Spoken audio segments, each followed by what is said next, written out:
Assalamualaikum warahmatullahi wabarakatuh. Perkenalkan, nama saya Puji Safira Mustaki dengan NIM 92142130. Di sini saya akan menjelaskan materi bab 4 tentang sistematika laporan dan standar akuntansi keuangan syariah.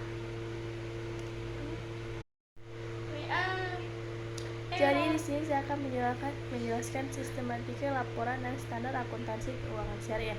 Yang bagian A yaitu jenis laporan keuangan. Laporan keuangan atau financial statement yaitu hasil akhir dari proses akuntansi. Laporan ini merupakan ringkasan transaksi selama periode tertentu.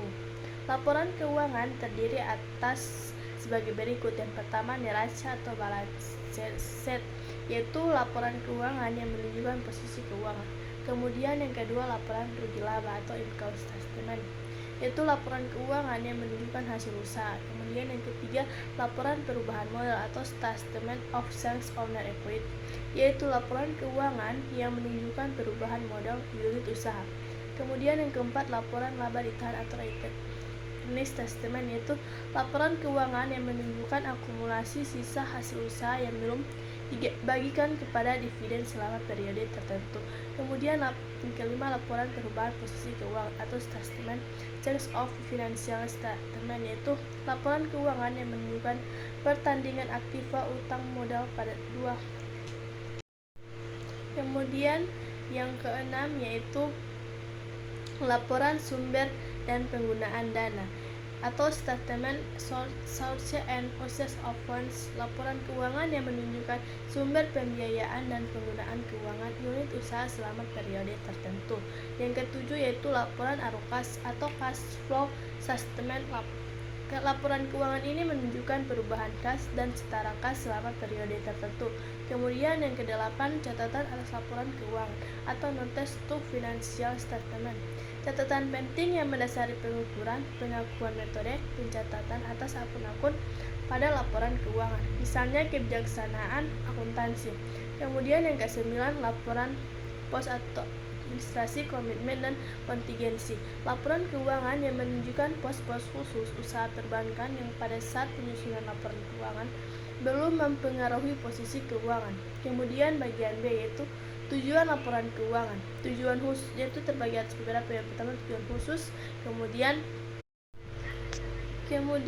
yang ke-8 yaitu adanya berbagai alternatif metode-metode akuntansi yang dapat diterapkan, menimbulkan berbagai variasi dalam pengukuran sumber-sumber ekonomis dan tingkat kesuksesan antar perusahaan. Kemudian yang ke-9, informasi yang bersifat kualitatif dan dapat dikualifikasikan umumnya diabaikan. Kemudian D itu isi laporan keuangan. Isi laporan neraca terdiri atas. Kemudian yaitu bagian D. Bagian D ini yaitu isi laporan keuangan. Isi laporan neraca terdiri atas rekening golongan besar aktiva, utang, dan modal. Adapun isi laporan laba rugi terdiri atas rekening golongan besar pendapatan dan biaya. Yang pertama, aktiva, aset, harta kekayaan dapat didefinisikan dari sudut pandang. Dari sudut pandang aktiva, utang.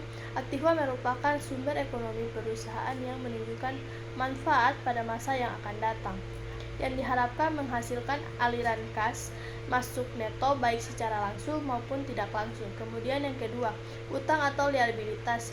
Seperti halnya, aktiva dapat didefinisikan dari berbagai sudut pandang, yaitu yang pertama, berdasarkan sudut pandang aktiva atau utang. Kemudian berdasarkan pandangan penghasilan biaya.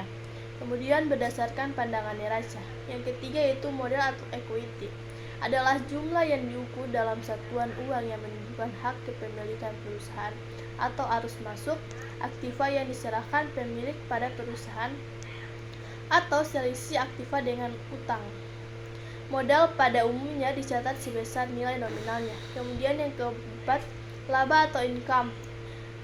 Kemudian yang kelima, rugi atau loss. Yang E, standar akuntansi keuangan syariah. Sejalan dengan diberlakukannya ketentuan transparansi bagi perbankan syariah dan dalam upaya mendorong tersusunnya norma-norma keuangan syariah yang seragam dan pengembangan produk yang selaras antara aspek syariah dan kehati-hatian. Pada tahun laporan telah dilakukan pembahasan bersama pihak terkait dalam Komite Akuntansi Syariah, yaitu Bank Indonesia sebagai salah satu anggotanya bersama Ikatan Akuntan Indonesia dan pihak lainnya. Kemudian di bagian F yaitu kerangka dasar akuntansi keuangan syariah. Yang pertama yaitu Fatwa Dewan Syariah Nasional atau DSN.